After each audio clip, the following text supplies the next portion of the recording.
ಸುಗುರೇಶನ ಜೋಡು ರಥಗಳ ಉತ್ಸವದ ಸಂಭ್ರಮ ನೋಡೋಣ. ಸುಗುರೇಶನ ಜೋಡು ರಥಗಳ ಉತ್ಸವದ ಸಂಭ್ರಮ ನೋಡೋಣ. ಮಾರ್ಗಶಿರ ಷಷ್ಠಿಯಂದು ದೇವ ಸುಗೂರಿನ ಜಾತ್ರೆಯ ನೋಡಲು ಹೋಗೋಣ.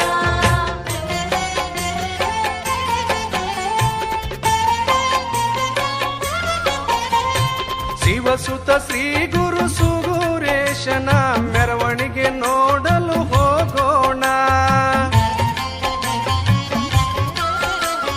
ಶಿವಸುತ ಶ್ರೀ ಗುರು ಸುಗುರೇಶನ ಮೆರವಣಿಗೆ ನೋಡಲು ಹೋಗೋಣ. ಸದ್ಗುರು ದೇವನ ಚರಣವ ಪಿಡಿದು ಪುಣ್ಯದ ವರವನು ಬೇಡೋಣ. ಸುಗೂರ ವೀರನಿಗೆ ಶರಣೆಂದು ಶಿರವಾಗಿ ಭಕ್ತಿಲಿ